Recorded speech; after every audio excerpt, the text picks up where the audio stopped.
না, আমি কিন্তু আপনি এই প্রশ্ন করি নাই, আমি বলছি অতীতে যখন জি না, এখন আপনি আসেন আমি অসংখ্য ধন্যবাদ। চলমান টিভি পাশাপাশি হচ্ছে চলমান বাংলাদেশ প্রতিদিন টিভির দর্শকবৃন্দ, সবাইকে সালাম, আসসালামু আলাইকুম। ভাই, যে বিষয়টা আসলে জানতে চাচ্ছেন সেটা হচ্ছে যে এনসিপির আবির্ভাবটা হচ্ছে আমাদের একটা ঐতিহাসিক দায়বদ্ধতার জায়গা থেকে। যেমন আপনারা জানেন যে বিগত সময়গুলোতে যখন বাংলাদেশের মানুষের উপর একটা স্বৈরতান্ত্রিক প্রতিষ্ঠা করেছিল স্বৈর সরকার, সেই সরকারকে যখন এই বাংলাদেশের মানুষ অভ্যুত্থানের মাধ্যমে এই দেশ থেকে বিতাড়িত করছে, তারপরে দেখছি যে ছাত্রদের উপর একটা ঐতিহাসিকভাবে একটা দায়িত্ব এসে পড়েছে যে এই জাতিকে নেতৃত্ব দিতে হবে। এই জাতির যে আশা আকাঙ্ক্ষা সেগুলো বাস্তবায়ন করতে হবে। সেই জায়গা থেকে হচ্ছে এনসিপির আবির্ভাব বা উৎপত্তি। এবং সেখান থেকেই ছাত্ররা একটা রাজনৈতিক দল গঠন করে, যেটা হচ্ছে জাতীয় নাগরিক পার্টি, এনসিপি। আমরা সেটার মধ্যে কাজ করছি। আমরা যদি সম্মান দর্শক, আমরা দ্বিতীয় প্রশ্নে চলে যাব এনডি উসমান গনির কাছে। ছাত্র শক্তির রাজনীতির শক্তি এবং সংখ্যা কতটুকু আমরা যদি বলি? আমাদের যে ছাত্র রাজনীতি, এখানে আমাদের এনসিপির বেশ কতগুলো শাখা এবং প্রশাখায় বিভক্ত আছে। তারই ধারাবাহিকতায় যারা হচ্ছে রানিং স্টুডেন্ট, যেমন কলেজ বা ভার্সিটিতে যারা পড়তেছে, এদেরকে নিয়ে এনসিপির একটা ছাত্র শাখা গঠন করা হয়েছে, যেটা হচ্ছে জাতীয় ছাত্র শক্তি। আপনারা অবশ্যই অবগত আছেন যে আমাদের জাতীয় ছাত্র শক্তি বাংলাদেশের প্রতিটা জেলায় এবং বিভিন্ন উপজেলায়ও কমিটি গঠন করা হয়েছে, এবং একই কেন্দ্রীয় নির্দেশনা আসার পরে একই সাথে বিভিন্ন উপজেলা এবং জেলাগুলো প্লাস মহানগরে কর্মসূচিগুলো বাস্তবায়ন করা হচ্ছে। কাজে আমাদের এখন হচ্ছে সংখ্যাটা, আমরা এক্সাক্ট সংখ্যাটা বলতে পারবো না, যে আমাদের বিভিন্ন কলেজেও, যেমন ঢাকা ভার্সিটি ভার্সিটিতে কমিটি আছে, আমাদের সুনামগঞ্জ জেলায় কমিটি আছে, আমাদের উপজেলায় কমিটি আছে, এবং বিভিন্ন উপজেলাগুলোতে আমরা কমিটি গঠন করার জন্য এখন কাজ করে যাচ্ছি। কাজে আমাদের সংখ্যাটা এখন হচ্ছে দিন দিন জ্যামিতিক হারে বাড়তেছে। আচ্ছা, এখন যদি আমি রাজনৈতিক পরিভাষায় বলি, আমরা জানি প্রত্যেকটা রাজনৈতিক সংগঠনের ছাত্র সংগঠন আছে। আমি যদি আপনাকে বলতে চাই, আপনার ছাত্র শক্তি যদি কোনো রাজনৈতিক প্রেক্ষাপট আসে, তখন কি ছাত্র দল এবং ছাত্র শিবিরের সাথে কি আপনারা মানে রাজনৈতিক হিসাবে আপনার প্রোডাক্ট দেওয়া, মানে কতটুকু আপনার শক্তি আছে বিশেষ করে সুনামগঞ্জে? আমাদের রাজনৈতিক দলের প্রতিটা দলেরই হচ্ছে নিজস্ব কিছু নীতি নৈতিকতার জায়গা আছে, আদর্শিক জায়গা আছে। আমাদের আদর্শিক জায়গাটা হচ্ছে ২৪-এর অভ্যুত্থান। পাশাপাশি আমরা যে মানুষের যে আশা আকাঙ্ক্ষা ছিল, সে আশা আকাঙ্ক্ষা বাস্তবায়নের জন্য আমরা কাজ করি। এখন হচ্ছে যে যদি এরকম প্রেক্ষাপট আসে যে আমরা কতটুকু ফাইট করতে পারবো, বিষয়টা এরকম কি জানতে চাচ্ছেন? হ্যাঁ, এরকম। যেহেতু রাজনৈতিক সংগঠন যেহেতু ছাত্র এবং আমার ছাত্রদল আছে, আমরা অতীতে তোমার দেখেছিলাম যারা বিলুপ্তির পথে ছাত্রলীগ ছিল, এবং আপনার যদি বলি ছাত্র শিবির আছে, তো তাদের একটা আলাদা প্ল্যাটফর্ম আছে। এভাবে যদি আমি বলি, আপনার ছাত্র শক্তি যদি মাঠে আসে এবং অন্য সংগঠনের ছাত্র যদি আসে, তখন আপনারা আমরা অলরেডি মাঠে আছি। আমরা অলরেডি মাঠে আছি।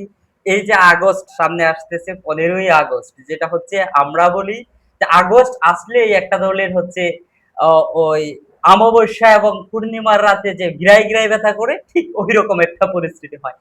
আমরা আগস্ট আসতেছে, আমরা কর্মসূচি দেবো, আমরা মাঠে আগে যেরকম ছিলাম এখনো আছে এবং ভবিষ্যতেও থাকবো।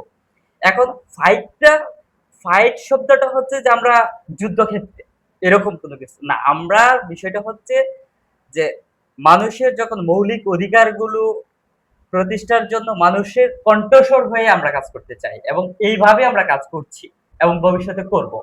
এখন যদি প্রতিহত করতে হয়, আমরা বিশ্বাস করি যে ছাত্রদল এবং ছাত্র শিবির, তারা হচ্ছে আমরা অভ্যুত্থানের পক্ষের শক্তি। কারণ আমরা ছাত্র শক্তি তখন ছিল না, ছাত্রদল ছিল, ছাত্র শিবির ছিল, আমরা সবাই মিলেই হচ্ছে অভ্যুত্থানে অংশগ্রহণ করেছি। এখন তারা যদি বাংলাদেশের মানুষের উপর আবার আওয়ামী লীগ যেভাবে বা ছাত্রলীগ যেভাবে মানুষের উপর জুলুম নিপীড়ন করেছে, একই কাজ যদি অন্য যে কোনো দল করতে চায়, আমরা প্রতিবাদ করব, আমরা প্রতিহত করার চেষ্টা করব। আমি যদি আপনাকে আরেকটি প্রশ্ন করতে চাই, যখন এনসিপি একটা রাজনৈতিক বড় বিরাট অংশকে বাংলাদেশকে প্রতারিত করেছিল, দেশ ত্যাগ করতে বাধ্য করেছিল, তখন শুধু আমরা দেখেছিলাম বা সারা বিশ্বের মানুষের জানে শুধু ছাত্ররাই এ মাঠে ছিল। যখন ছাত্ররা মারে ছিল, এই ছাত্ররা অভ্যুত্থানের কারণ ছাত্রদের এই প্রতিবাদ করার কারণে কিন্তু আমরা দেখেছি যে অতীতের যে সরকার ছিল, শেখ হাসিনা স্বৈরাচার সরকার, সে কিন্তু দেশ থেকে পেলেছিল। হ্যাঁ, তখন একমাত্র ছিল কিন্তু এনসিপি, এখন আমরা বলি এনসিপি ছিল, মাঠে ছিল। যখন আমরা দেখলাম 1.5 বছর 2 বছর পর যখন একটা রাজনৈতিক ভাবে একটা প্ল্যাটফর্ম তৈরি হলো, যেমন আমরা দেখেছি বিভিন্ন রাজনৈতিক দল, এবং আমরা দেখেছি প্রায় 11 দল নিয়ে এই এনসিপি সংগঠিত হয়েছে।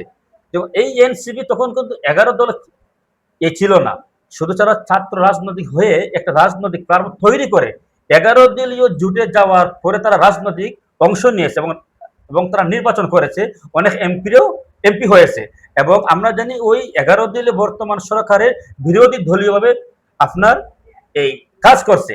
যেমন ওই এনসিপি সহ আপনারা যে 11 দলীয় দেওয়ার পরে আপনাদের এই কতটুকু আপনার ভালো দিক এবং আপনার খারাপ দিক এরকম কোনো আপনার তৈরি হয়ে হচ্ছে কিনা? আমাদের এনসিপিটা মূলত গঠন হয়েছে একটা স্বতন্ত্র জায়গা থেকে। হ্যাঁ, এনসিপির আদর্শ আছে এবং আদর্শিক জায়গা আছে।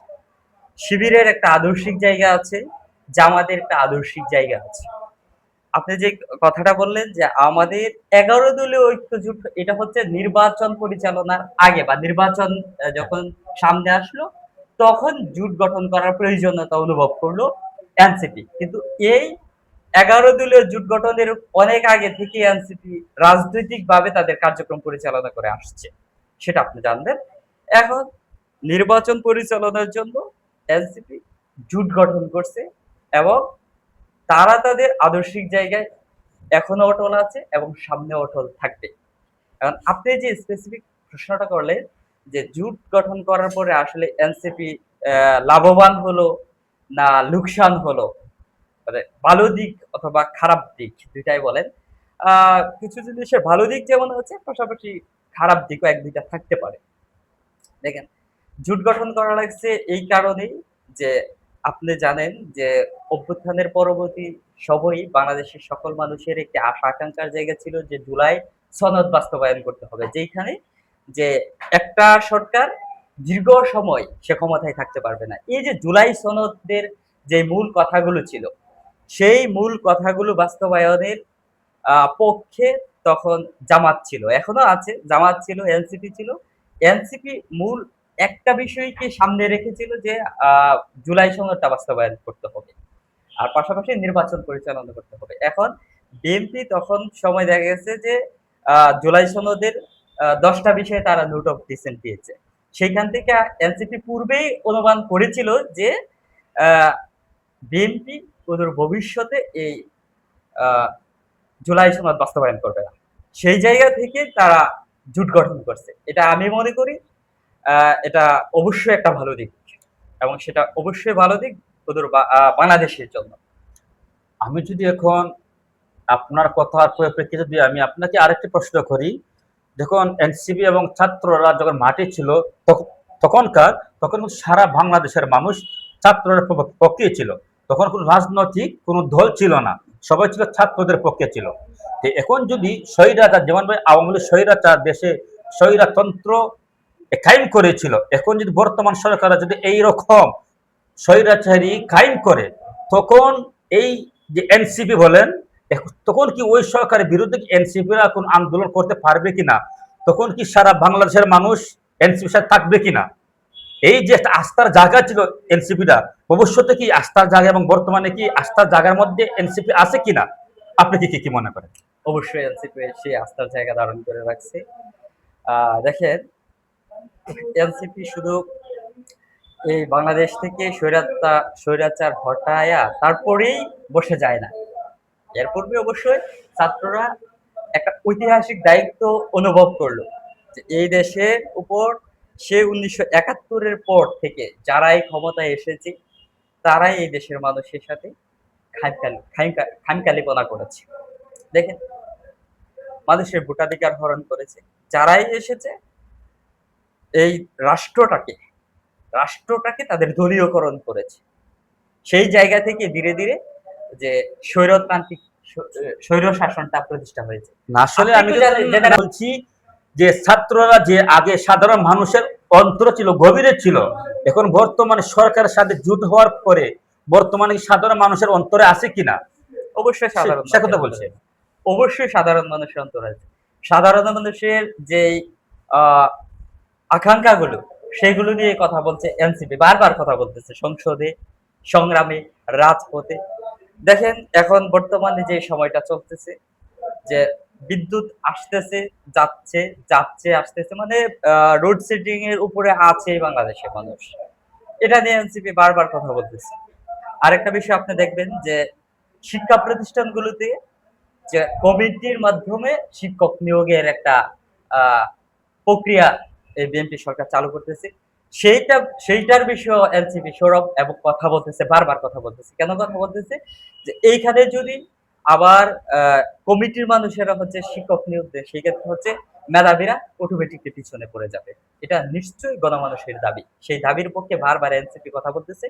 তো আমরা নির্দ্বিধায় বলতে পারি যে এনসিপি এখনো গণমানুষের হৃদয়েই আছে এবং অদূর ভবিষ্যতে এনসিপি এই বাংলাদেশের নেতৃত্ব দেবে এবং বাংলাদেশে আপনি যে কথাটা বারবার বলতেছিলেন যে ভবিষ্যতে যদি কোনো সরকার আবার ফেসিস্ট হয়ে উঠতে চায়, সেই ক্ষেত্রে এনসিপির ভূমিকা কি? অবশ্যই সেই ক্ষেত্রে এনসিপি সেই ফেসিস্টদের বিরুদ্ধে ভূমিকা নেবে এবং আবারও হচ্ছে বাংলাদেশের জনগণকে সাথে নিয়ে এই নব্য ফেসিস্টদেরকে বাংলাদেশ থেকে বিতাড়িত করবে। এনডি উসমান গনির সাথে আমি